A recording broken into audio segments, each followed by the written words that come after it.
Coach, καλώς ήρθες στην οικογένεια της Αγίας Νάπας. Με τις πρώτες εντυπώσεις, πρώτο 24ωρο, πώς νιώθεις σε μια ομάδα που την ξέρεις, την περιοχή και την ομάδα γενικότερα? Ναι, καταρχάς είμαι πάρα πολύ χαρούμενος που βρίσκομαι στην Αγία Νάπα, γιατί και 3 χρόνια έκανα ποδοσφαιριστής.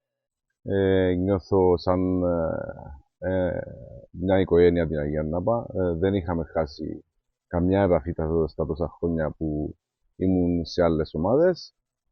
Παρακολουθούσα συχνά πυκνά την ομάδα της Αγίας Νάπας. Εντάξει, έχω και τον γιο μου που αγωνίζεται στις ακαδημίες.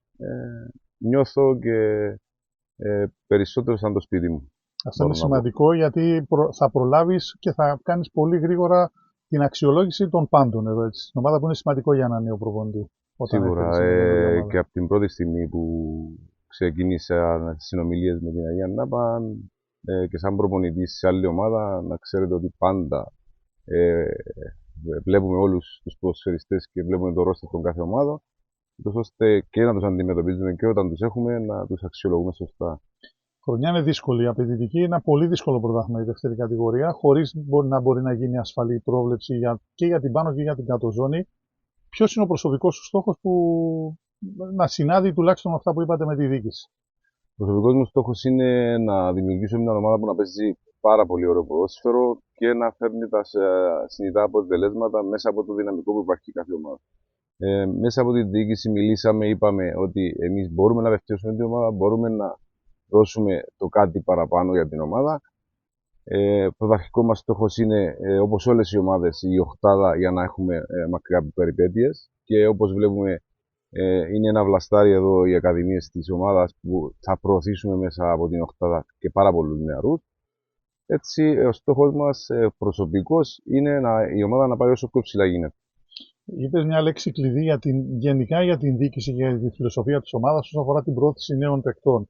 Και είναι κάτι, φαντάζομαι, που και το ήξερες αλλά και το συζητήσετε με την διοίκηση όσον αφορά το πλάνο που θα έχεις αγωνιστικά. Σίγουρα, το ήξερα. Είπα ότι έχω το παιδί μου εδώ τώρα 2 χρόνια. Ξέρω το πλάνο που υπάρχει στην Αγία Νάπα και μπράβο στην Αγία Νάπα που κάνουν αυτή την προσπάθεια, ούτως ώστε να φαίνονται οι Κύπροι ποδοσφαιριστές. Βλέπουμε και τις εθνικές μας το τελευταίο καιρό τι γίνεται. Πρέπει κάπου να αλλάξει, ούτως ώστε να ξεκινήσουν όλες οι ομάδες να δημιουργούν ένα βλαστάρι με τα μικρά παιδιά. Η αρχή στο πρώτο μάτς που θα είσαι στον πάγκο είναι ένα δύσκολο παιχνίδι απέναντι σε μια ομάδα η οποία από τους περισσότερους θεωρείται φαβορί για την άνοδο, τον Ολυμπιακό. Μιλάμε το εντός που έρχεται το ερχόμενο Σάββατο.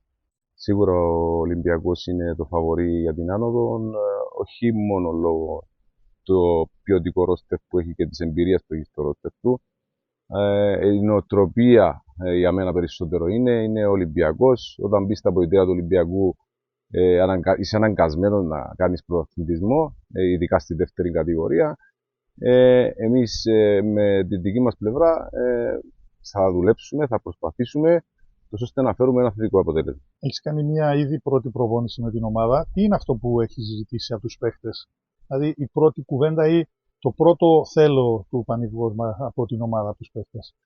Το πρώτο θέλω που έχω ζητήσει από τους παίχτες είναι ότι θέλω να έχουμε το πάθος, τη δύναμη που χρειάζεται αυτή η κατηγορία. Όταν βγαίνουν έξω από το γήπεδο, η φανέλα τους πάντα να είναι εδρωμένη και να μην νιώθουν τύψεις μετά ότι δεν έτρεξαν ή δεν πάλεψαν για ένα παιχνίδι. Ό,τι καλύτερο στο έργο σου και θα τα πούμε την πρώτη ευκαιρία. Ευχαριστώ, να είσαι καλά.